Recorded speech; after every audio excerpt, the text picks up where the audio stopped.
പുതിയ വീഡിയോയിലേക്ക് എല്ലാ കൂട്ടുകാർക്കും സ്വാഗതം. ഇനി ഞാൻ നിങ്ങളുമായി പങ്കുവെക്കുന്ന അപ്ഡേറ്റ് ഇന്ന് കഴിഞ്ഞ സ്മാക്ഡൗൺ എപ്പിസോഡിൻ്റെ റിവ്യൂ ആണ്. സ്മാക്ഡൗൺ എപ്പിസോഡ് ആരംഭം കുറിക്കുന്നത് അൺഡിസ്പ്യൂട്ടഡ് WWE ചാമ്പ്യൻഷിപ്പ് മത്സരത്തോട് കൂടിയിട്ടാണ്. നിലവിലെ ചാമ്പ്യനായ കോഡി റോഡ്സ് ഗുന്തർ എന്ന് പറയുന്ന മുൻ വേൾഡ് ഹെവി വെയ്റ്റ് ചാമ്പ്യനെതിരെയായിരുന്നു ടൈറ്റിൽ ഡിഫെൻഡ് ചെയ്തിട്ടുണ്ടായിരുന്നത്. ഈ മത്സരത്തിൻ്റെ ഒരു പ്രത്യേകത സ്പെഷ്യൽ ഗസ്റ്റ് റഫറി ആയിട്ട് സാമി സെയിൻ ആയിരുന്നു മത്സരം നിയന്ത്രിക്കാൻ വന്നിട്ടുണ്ടായിരുന്നത് എന്നാണ്. ആദ്യം സാമി വരുന്നു, പിന്നാലെ ഗുന്തറും കോഡിയും റിങ്ങിലേക്ക് വരുന്നു. രണ്ടുപേർക്കും സാമി സെയിൻ ഷേക്ക് ഹാൻഡ് ഓഫർ ചെയ്യുന്നു. രണ്ടുപേരും ഷേക്ക് ഹാൻഡ് കൊടുക്കുന്നുണ്ട്. അങ്ങനെ മത്സരം ആരംഭിക്കുന്നു.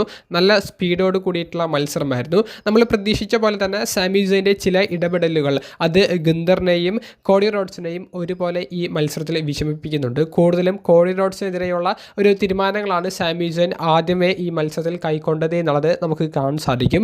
പോകെ ഗുന്തറിൻ്റെ ചില മൂവ്സിനും സാമി സെയിൻ വലിയ വിലങ്ങ് തടിയാകുന്നത് നമുക്ക് കാണാൻ സാധിക്കുന്നുണ്ട്. മത്സരത്തിലെ ഏറ്റവും വലിയൊരു ടേണിംഗ് പോയിന്റ് കോഡി റോഡ്സും സാമി സെയിനും തമ്മിലുള്ള വലിയൊരു ആർഗ്യുമെൻ്റ് ആണ്.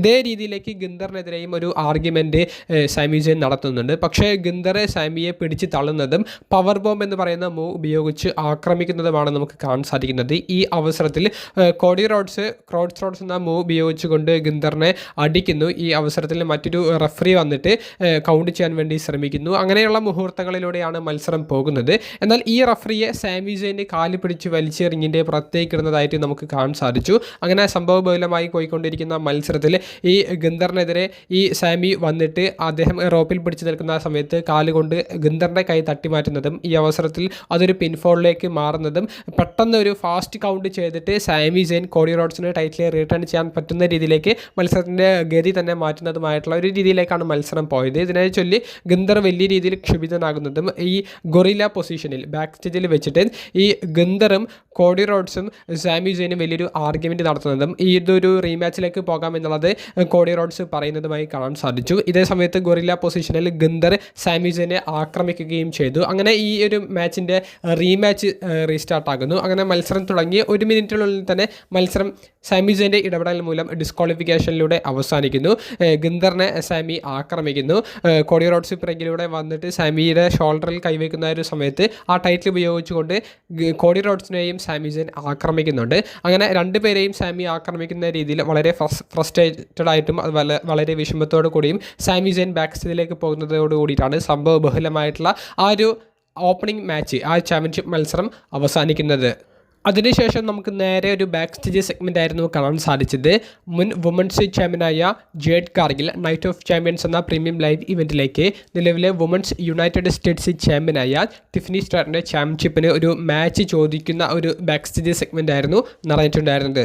പിന്നീട് ഇതിന് പിറകെ ഗുന്തറിൻ്റെ ഒരു ബാക്ക് സ്റ്റേജ് സെഗ്മെൻ്റ് ആയിരുന്നു നിക് ഓൾഡിസിനോട് നൈറ്റ് ഓഫ് ചാമ്പ്യൻസിലേക്ക് ഒരു റീമാച്ച്, ഒരു മത്സരം കൂടി ചാമ്പ്യൻഷിപ്പിന് വേണം എന്നുള്ളത് വളരെ ദേഷ്യത്തോടു കൂടി ഗുന്തർ ചോദിക്കുന്ന ഒരു ബാക്ക് സ്റ്റേജ് സെഗ്മെൻറ്റ് നടന്നിട്ടുണ്ടായിരുന്നു. നിക് ഓൾഡിസ് ആണെങ്കിൽ വളരെ കൺഫ്യൂഷനായിട്ട് ഈ ഒരു ബാക്ക് സ്റ്റേജ് സെഗ്മെൻറ്റിൽ നിൽക്കുന്നതായിട്ടാണ് കാണാൻ സാധിക്കുന്നത്.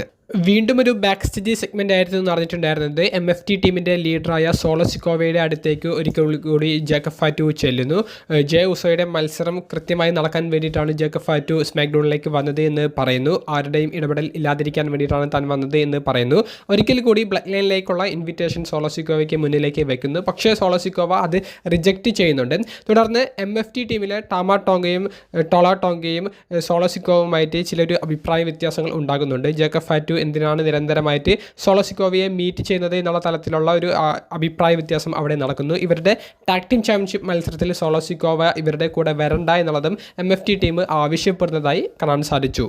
പിന്നീട് സ്മാക്ഡൗണിലെ രണ്ടാമത്തെ മത്സരം WWE ടാഗ് ടീം ചാമ്പ്യന്മാരായ ഡാമിൻ പ്രീസ്റ്റ്, R-Truth തുടങ്ങിയവരുടെ ടീം MFT ടീമിനെതിരെ ടൈറ്റിൽ ഡിഫെൻഡ് ചെയ്ത ടാഗ് ടീം ചാമ്പ്യൻഷിപ്പ് മത്സരമായിരുന്നു കാണാൻ സാധിച്ചത്. സോളോ സിക്കോവ MFT ടീമിൻ്റെ കൂടെ വന്നിട്ടുണ്ടായിരുന്നില്ല. മത്സരത്തിൽ R-Truth, ഡാമിൻ പ്രീസ്റ്റ് തുടങ്ങിയവർക്കാണ് തുടക്കത്തിലെ ആധിപത്യം കിട്ടുന്നത്. പതിയെ ഇത് MFT ടീമിൻ്റെ കയ്യിലേക്ക് വരുന്നു. അങ്ങനെ മത്സരത്തിൻ്റെ ഒരു ഗതി MFT ടീമിൻ്റെ അടുത്തേക്ക് പോകുന്നു. റിസൾട്ട് അവർക്ക് അനുകൂലമാകുമെന്നുള്ളൊരു സിറ്റുവേഷനൊക്കെ വരുന്നുണ്ട്. ഈ മത്സരത്തിൻ്റെ അവസാന നിമിഷങ്ങളിലാണ് സോളോസിക്കോവ കാണികളുടെ ഇടയിലൂടെ വരുന്നത്. പക്ഷേ ഈ ഒരു ഡിസ്ട്രാക്ഷൻ അത് ഡെമിൻ പ്രീസ്റ്റും ആർട്രൂത്തും ടൈറ്റിൽ റിട്ടേൺ ചെയ്യുന്നതിലേക്ക് നയിക്കപ്പെടുന്നു. തുടർന്ന് ടാള ടോങ്ക, MFT തുടങ്ങിയവരുടെ ടീം ഈ സോളോസിക്കോവയുമായിട്ടുള്ള ഒരു അഭിപ്രായ വ്യത്യാസത്തോടുകൂടി വളരെ ഫ്രസ്ട്രേറ്റഡ് ആയിട്ട് ബാക്ക് സ്റ്റേജിലേക്ക് പോകുന്ന ഭാഗങ്ങളാണ് മത്സരശേഷം കാണാൻ സാധിച്ചത്.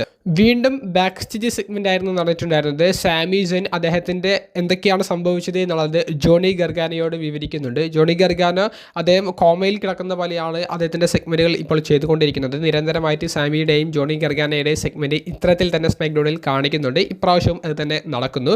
നിക് ഓൾഡിസ് വളരെ ചൂടായിട്ട് സാമി സെയിൻ്റെ അടുത്തേക്ക് വരുന്നു. തൻ്റെ കരിയറിൽ ഇത്രയും ഫാസ്റ്റായിട്ട് കൗണ്ട് ചെയ്യുന്ന ഒരു മാച്ച് പോലും ഉണ്ടായിട്ടില്ല എന്ന് പറയുന്നു. അപ്പോൾ സാമി പറയുന്നുണ്ട് താൻ റെഫറി ആകണമെന്ന് ആവശ്യപ്പെട്ടിട്ടില്ല. നിക് ഓൾഡിസും മറ്റുള്ളവരും ചേർന്ന് തന്നെ റെഫറി ആക്കുകയായിരുന്നു.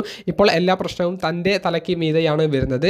താൻ ഇതൊന്നും ആഗ്രഹിച്ചിട്ടില്ല, ഇതൊക്കെ നിങ്ങൾ കാരണം ഉണ്ടായതാണ് എന്ന് പറയുന്നു. അങ്ങനെ നിക് ഓൾഡിസും സാമി സെയിനും തമ്മിലുള്ള വലിയൊരു വാഗ്വാദം നമുക്കവിടെ കാണാൻ സാധിച്ചു. മറ്റൊരു ബാക്ക് സ്റ്റേജ് സെഗ്മെൻറ്റിൽ ജിവോൺ എവൻസും ജെ ഊസോയും തമ്മിലുള്ള ഒരു ആർഗ്യുമെൻ്റ് ആയിരുന്നു നടന്നിട്ടുണ്ടായിരുന്നത്. ഇവരുടെ സെമി ഫൈനൽ മത്സരങ്ങൾക്ക് മുൻപ് ഇവർ ബാക്ക് സ്റ്റേജിൽ കണ്ടുമുട്ടിയപ്പോൾ ഇരുവർക്കും വിജയിക്കാവുന്ന രീതിയിൽ അവരുടേതായിട്ടുള്ള പോയിന്റ്സ് പറയുന്നതായിട്ടാണ് ഈ ഒരു സെഗ്മെൻറ്റിൽ കാണാൻ സാധിച്ചത്.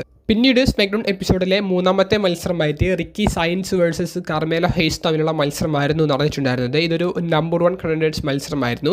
വിജയിക്കുന്ന റെസ്ലറിനെ നൈറ്റ് ഓഫ് ചാമ്പ്യൻസ് എന്ന അടുത്ത ശനിയാഴ്ച സൗദി അറേബ്യയിൽ വെച്ച് നടക്കുന്ന പ്രീമിയം ലൈവ് ഇവൻറ്റിൽ നിലവിലെ യുണൈറ്റഡ് സ്റ്റേറ്റ്സ് ചാമ്പ്യനായ ട്രിക് വില്യംസിൻ്റെ ചാമ്പ്യൻഷിപ്പിൻ്റെ എതിരാളിയായിട്ട് മത്സരിക്കാമെന്നുള്ളതായിരുന്നു സ്റ്റിപ്പുലേഷൻ. ഈ മത്സരത്തിൻ്റെ ഒരു റിസൾട്ടിലേക്ക് നയിക്കപ്പെടുന്ന ഒരു പോയിന്റ്, മത്സരം ഗംഭീരമായിട്ട് പോയിക്കൊണ്ടിരിക്കുകയായിരുന്നു.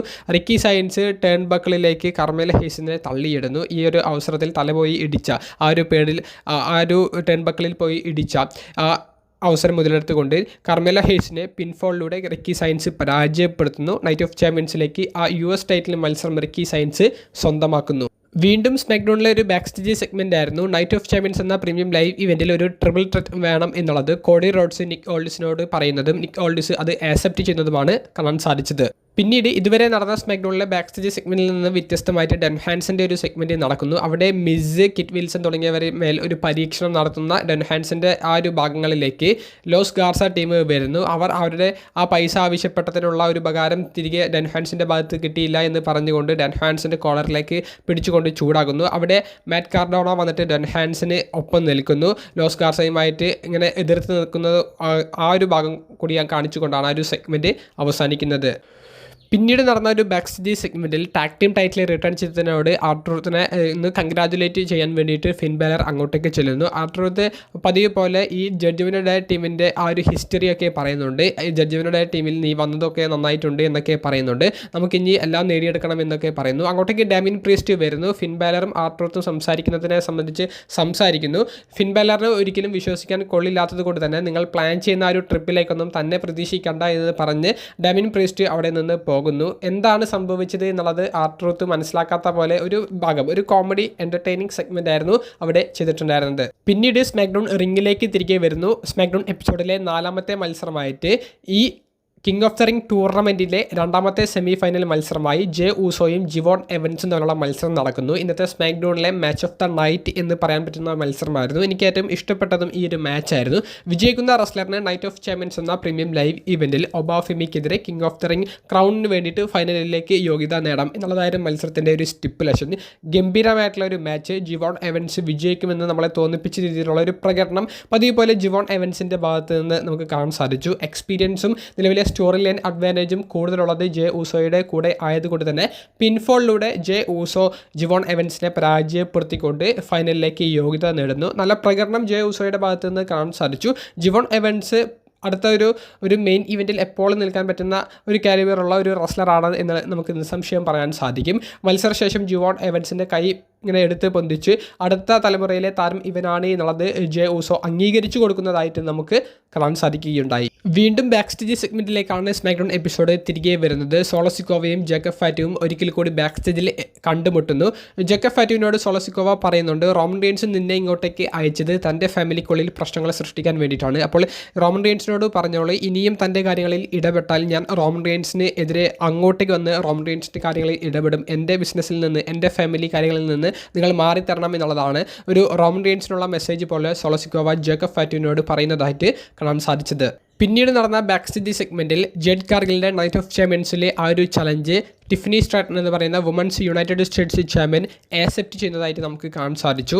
വീണ്ടും ഒരു ബാക്ക് സ്റ്റേജ് സെഗ്മെൻ്റ് ആയിരുന്നു നടന്നിട്ടുണ്ടായിരുന്നത്. ജെ ഊസോ ആ ഒരു king of the ring tournament സെമിഫൈനലിൽ വിജയിച്ചതിന് ശേഷം ബാക്ക് സ്റ്റേജിലൂടെ നടന്നു വരുമ്പോൾ അൺഡിസ്പ്യൂട്ടഡ് WWE ചാമ്പ്യനായ കോഡി റോഡ്സിനെ കണ്ടുമുട്ടിയതും കോഡി റോഡ്സിനെതിരെ ഇനി താൻ വരുന്നു എന്നുള്ളതിൻ്റെ ഒരു ചലഞ്ച് ഇടുന്നതുമായിട്ടും ജെ ഊസോ പറയുന്നുണ്ട്. ഒബാഫെമി ചെറിയൊരു എതിരാളിയല്ല എന്നുള്ളതും ഒരു വാർണിംഗ് പോലെ കോഡി റോഡ്സ് ജെ ഊസോയ്ക്ക് കൊടുക്കുന്നു. പിന്നീട് സാമിസനെയാണ് ജെ ഊസോ അതിനുശേഷം അപ്പോൾ തന്നെ കണ്ടുമുട്ടുന്നത്. അപ്പോൾ കോഡി റോഡ്സിനെതിരെ ആയിരിക്കില്ല നീ സമ്മർ സ്ലാമിൽ എനിക്കെതിരെ ആയിരിക്കും മത്സരിക്കാൻ വരുന്നത് എന്ന് പറയുന്നു. അപ്പോൾ ഇവരുടെ ഒരു ഹിസ്റ്ററി ഇവർ ഇങ്ങനെ പറയുന്നതായിട്ട് നമുക്ക് അവിടെ കാണാൻ സാധിച്ചു. അപ്പോൾ Jey Uso versus Cody Rhodes, Jey Uso versus Sami Zayn, അത്തരത്തിലുള്ള കുറച്ച് മൊമെൻറ്റ്സ്, അത്തരത്തിലുള്ള കുറച്ച് സ്റ്റോറി ലൈൻ്റെ കുറച്ച് ഒരു സ്റ്റെപ്പ് ബൈ സ്റ്റെപ്പ് ബിൽഡപ്പിൻ്റെ ഭാഗം അവർ ഇന്നത്തെ സ്മാക്ഡൗണിൽ ഈ സെഗ്മെൻറ്റ്സിലൂടെ ഇട്ടിട്ടുണ്ട്.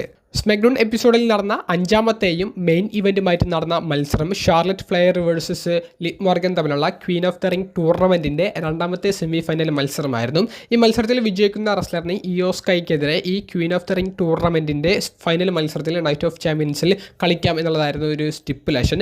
ഈ മത്സരത്തിലേക്ക് വരുന്നതിന് മുൻപ് ഷാർലറ്റ് ഫ്ലെയറിൻ്റെ ആ ഒരു എൻട്രൻസ് നടക്കുന്ന ആ ഒരു സമയത്ത് ബാക്ക് സ്റ്റേജിലൂടെ താരം നടന്നു വരുന്ന സമയത്ത് ജെഡ് കാർഗിലും ബീഫാബും മീച്ചനും ഷാർലറ്റിനെ കണ്ടുമുട്ടുന്നു. ടിഫനി സ്ട്രാറ്റൻ ഈ ജെഡ് കാർഗിലിനെ ആ ഒരു ഭാഗങ്ങളിൽ ഇടപെട്ടതിനെ സംബന്ധിച്ച് സംസാരിക്കുന്നു. ടിഫനി തൻ്റെ കൂട്ടുകാരിയല്ല എന്നുള്ളത് ഷാർലറ്റ് പറയുന്നുണ്ട്. അതിനുശേഷം മാറി നിൽക്കാൻ ആവശ്യപ്പെടുന്നു. ഷാർലറ്റ് ആ ഒരു എൻട്രൻസിൻ്റെ ഭാഗമായിട്ട് നടന്നു വരുന്ന ഒരു സമയത്ത് ബാക്ക് സ്റ്റേജിൽ വെച്ച് തന്നെ ജെഡ് കാർഗിലും ടീമും ഷാർലറ്റിൻ്റെ കാലിനെ കേന്ദ്രീകരിച്ചുകൊണ്ടുള്ളൊരു ആക്രമണം കാഴ്ചവെക്കുന്നു.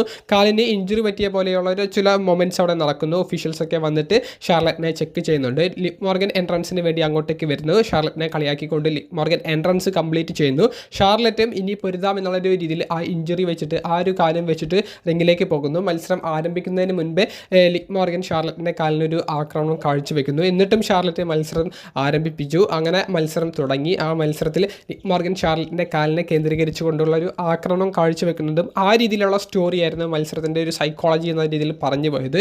കുറേയധികം മൂവ്സ് പ്രത്യേകിച്ച് സബ്മിഷൻസ് ഒക്കെ കാലിനെ കേന്ദ്രീകരിച്ചുകൊണ്ട് ലിവ് മോർഗൻ ഷാർലറ്റിനെതിരെ ചെയ്യുന്നുണ്ട്. അങ്ങനെ ഷാർലറ്റ് ഒരു സമയത്ത് സബ്മിറ്റ് ചെയ്യുമെന്നുള്ള കുറച്ച് മൊമെൻറ്റ്സ് ഒക്കെ ക്രിയേറ്റ് ചെയ്തു എന്നുണ്ടെങ്കിലും അതിനൊക്കെ കൗണ്ടർ ചെയ്തുകൊണ്ട് ഷാർലറ്റ് തിരികെ വന്നു. ഇനി ആര് വിജയിക്കുമെന്നുള്ളൊരു മൊമെൻ്റ് ഉണ്ടായെങ്കിലും കാലിനെ കേന്ദ്രീകരിച്ചുകൊണ്ടുള്ള ഒരു ആക്രമണത്തിൽ നിന്ന് ലിവ് മോർഗൻ ഒരിക്കലും പിറകോട്ടേക്ക് പോയില്ല. അവസാനം ആ ഹാഫ് ക്രാബ് എന്ന് പറയുന്ന ആ ഒരു ഫിനിഷർ അടിച്ചുകൊണ്ട് ആ സബ്മിഷൻ ഇട്ടുകൊണ്ട് ആ ഒരു സബ്മിഷനിലൂടെ ഷാർലറ്റിനെ സബ്മിറ്റ് ചെയ്യിപ്പിച്ചിട്ട് ലിവ് മോർഗൻ വിജയം കരസ്ഥമാക്കുന്നതാണ് കാണാൻ സാധിച്ചത്. അൺഎക്സ്പെക്റ്റഡ് ആയിട്ടുള്ളൊരു റിസൾട്ടാണോ എന്ന് ചോദിക്കുമ്പോൾ അങ്ങനെയാണെന്ന് പറയേണ്ടി വരും. കാരണം സ്മാക്ഡൗൺ എപ്പിസോഡിൻ്റെ മെയിൻ ഇവൻറ്റിൽ ഷാർലറ്റിനെ പോലെയുള്ള ഒരു താരത്തെ അതും ടൂർണമെൻറ്റിൻ്റെ സെമി ഫൈനൽ മത്സരത്തിൽ പരാജയപ്പെടുത്തിക്കൊണ്ട് ക്വീൻ ഓഫ് ദ റിംഗിൻ്റെ ഫൈനലിലേക്ക് ലിവ് മോർഗൻ യോഗ്യത നേടുന്നു. ലിവ് മോർഗൻ ഒരു ചാമ്പ്യനാണ് എന്നുള്ളതാണ് ഈ ഒരു മത്സരം അൺഎക്സ്പെക്റ്റഡ് ആയിട്ടുള്ള ഒരു റിസൾട്ടിലേക്ക് പോകാൻ കാരണം. അപ്പോൾ നൈറ്റ് ഓഫ് ചാമ്പ്യൻസിലേക്ക് ഇനി ഏതൊക്കെ മത്സരങ്ങളാണ് നടക്കുന്നത് എന്നുള്ളത് ഈ സ്മാക്ഡൗണിലൂടെ തന്നെ കൺഫേം ചെയ്തിട്ടുണ്ട്. 6 മത്സരങ്ങളാണ് നിലവിൽ കൺഫേം ചെയ്തിട്ടുള്ളത്. അതിൽ ഒന്നാമത്തേത് Seth Rollins versus brown breaker തമ്മിലുള്ള സ്റ്റീൽ കേജ് മത്സരം. രണ്ടാമത്തേത് ട്രിക് വില്യംസും റിക്കി സൈൻസും തമ്മിലുള്ള യുണൈറ്റഡ് സ്റ്റേറ്റ്സ് ചാമ്പ്യൻഷിപ്പ് മത്സരം. മൂന്നാമത്തേത് കിങ് ഓഫ് ദ റിംഗ് ടൂർണമെൻറ്റിൻ്റെ ഫൈനൽ മത്സരം ജെ ഊസോയും ഒബാഫെമിയും ഏറ്റുമുട്ടുന്ന മത്സരം. നാലാമത്തെ മത്സരം ക്വീൻ ഓഫ് ദ റിംഗ് ടൂർണമെൻറ്റിൻ്റെ ഫൈനൽ മത്സരം ലിവ് മോർഗനും ഇയോ സ്കൈയും തമ്മിലുള്ള മത്സരം. അഞ്ചാമത്തെ മത്സരം വുമൻസ് യുണൈറ്റഡ് സ്റ്റേറ്റ്സ് ചാമ്പ്യനായ ടിഫനി സ്ട്രാറ്റനും ജെഡ് കാർഗിലും തമ്മിലുള്ള ചാമ്പ്യൻഷിപ്പ് മത്സരം. ആറാമത്തേത് മെയിൻ ഇവൻറ്റിൽ നടക്കാൻ പോകുന്നത് ട്രിപ്പിൾ ത്രെറ്റ് മത്സരമാണ്. നിലവിലെ അൺഡിസ്പ്യൂട്ടഡ് WWE ചാമ്പ്യനായ കോഡി റോഡ്സ്, ഗുന്തർ സാമിസൻ തുടങ്ങിയവർക്കെതിരെ ടൈറ്റിൽ ഡിഫെൻഡ് ചെയ്യുന്ന ചാമ്പ്യൻഷിപ്പ് മത്സരം. ഇങ്ങനെയുള്ള മത്സരങ്ങളാണ് കൺഫേം ചെയ്തിട്ടുള്ളത്. സ്മാക്ഡൗൺ എപ്പിസോഡിനെ സംബന്ധിച്ചുള്ള നിങ്ങളുടെ അഭിപ്രായങ്ങൾ കമൻറ്റ് ബോക്സിൽ രേഖപ്പെടുത്തുക. അപ്പോൾ അടുത്തൊരു വീഡിയോയുമായി കാണുന്നത് വരെ ബൈ.